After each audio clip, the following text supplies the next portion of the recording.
1,400 hazy miles. That's the distance between Washington, D.C. and clarity.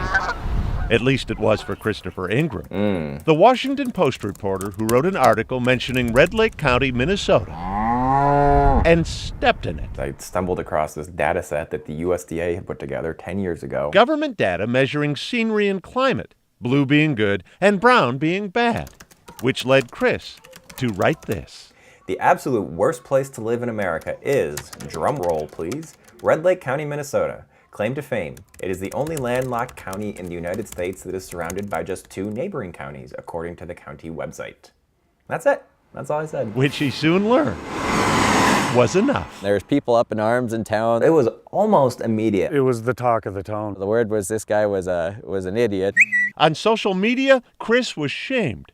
Literally shamed. People were starting hashtags. We got to do something about this guy. But Jason Brunwell, Yeah. a local campground owner, took a different tack. This is the email from Jason Brunwell. Why don't you come out here and see it for yourself? We'd love to have you. I thought it was some kind of trap. Chris's wife, Brianna, Realistically concerned for his safety. couldn't have been more wrong. So I drive up to the courthouse, and there's the color guard from the high school. Don't have to worry about pitchforks. Things are going to be okay.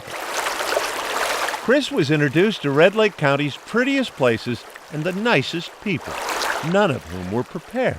I didn't believe it. When Chris announced a few weeks later he was moving here, I read it like 3 times. I'm like, this can't be right. turns out Chris and Brianna had been in the midst of an East Coast quandary. The parents of twin boys had outgrown their tiny row house. At the same time, Brianna wanted badly to leave her government job to raise their children. My mom was like, well, why didn't you think about going to that nice town that you visited just a few weeks ago? Wouldn't that be fun? Those people seem so nice. I needed some convincing.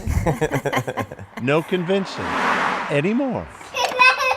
The house the Ingrams bought in Red Lake Falls has given them more than twice the space at half the price. Sure. Chris is still a data reporter for the Washington Post, but traded his hour-and-a-half commute for a basement office he shares with 2 bunnies. Hi, Daddy. While Jack and Charlie play down the hall. Instead of a coffee break, I take a toddler break. No more nanny. Okay. Red Lake County's lower cost of living allows Brianna I don't know how we'd be able to do this. to stay home with the boys. My DC friends are probably like going to cocktail parties and whatnot right now, but yeah, I'm standing here with sugar beets and a corn shock and a whole pile of gourds. The entire bounty given to them by the very people Chris insulted. People just drop by to say hello. That doesn't happen on the East Coast. And people were stopping by to welcome us with baskets and walleye. People really wanted to just say welcome and, we're glad to have you. Okay, the move to Red Lake Falls did come with concessions. Yeah, restaurants. Definitely miss the restaurants. Sampling every eatery in town takes exactly breakfast, lunch, and dinner. Yes, the water tower's over there. But feast your eyes Jack, what's that over there? on this. Combine. Reminds me of the ocean in many ways, just because it's so broad and vast, the farmlands. The sky is doing different things every single day. The sky and the Ingrams. I'm glad he came. He come to God's country. Hayride. A week after they moved in, I felt like they were already part of the community. Give me a big hug. Oh. Good job. Already enough a part of the culture, Hold it good and tight to your cheek. Chris bought a deer hunting license. Every time somebody accuses me of being a fat East Coast liberal who's out of touch with, Midwestern values, I'll just send them the video of me shooting flames out of the end of this thing, and that should shut things up pretty good, I think.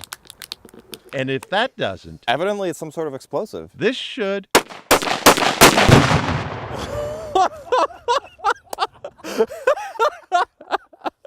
Oh man, that was awesome. Little more than a year ago, Chris Ingram called Red Lake County America's worst place to live. They're like family now. No better case has ever been made Yeah, absolutely. for dropping the data and dropping in. You don't realize the hidden beauty that's really everywhere. Boyd Hooper, KARE 11 News, Red Lake Falls.